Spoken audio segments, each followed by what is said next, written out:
Good evening everyone. আমি চলে এসেছি স্মিতা। তোমরা কেমন আছো? আমি ভালো আছি। আজ যাচ্ছি একটা স্পেশাল জায়গায়। অনেক দিন ধরেই যাব করে আর যাওয়া হয়ে ওঠে না। আজ একটু সময় বার করে নিয়েছি নিজের জন্য। আজ যেখানে যাব আশা করি তোমরা সবাই সেখানে যেতে ভীষণ ভালোবাসো। কিছু গেস করতে পারছো কি? আচ্ছা চলো, তোমাদেরকে নিয়ে যাচ্ছি আমাদের পাড়ার একটা ফেমাস জায়গায়। এই যে চলে এসেছি বাপির ফুচকা। এখানে আমার দূর দূরান্ত থেকে বন্ধুরাও ফুচকা খেতে আসে। জানো তো, ওদের সবাইকে চিনিয়ে দিয়েছিলাম। এখানে আলুর দম ফুচকা, ঘুগনি ফুচকা, পেঁয়াজ ফুচকা, সব রকমের ফুচকা পাওয়া যায়। বাপির এখানে আজকে আমি খুব লাকি, কেন জানো?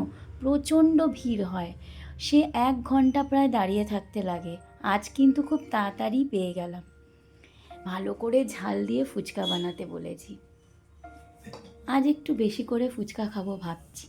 জলটা দেখে তো জিভে পুরো জল চলে আসছে, এত ভালো বানিয়েছে।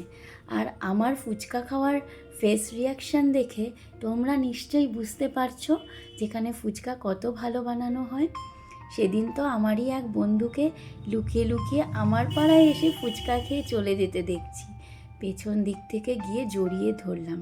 সে তো হেসে কুটিপাটি। আমার পাড়ায় আসবে আর আমার বাড়ি যাবে না, তা কি হয়? জোর করে নিয়ে গেলুম তাকে। তারপর হলো গল্প গুজব।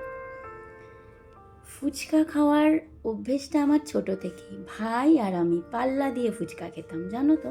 আমরা এক ভাই এক বোন। ভাই বেশি ফুচকা খেতে পারে, ও একটু টক খেতে ভালোই বাসে। ছেলেরা ন্যাচারালি অতটা টক খায় না, কিন্তু আমার ভাই খুব ভালোবাসে ফুচকা খেতে। ফুচকা খেয়ে একটু হাঁটতে যাব। আজকে মর্নিং ওয়াকটা হয়নি তো, তাই জন্য একটু হাঁটবো।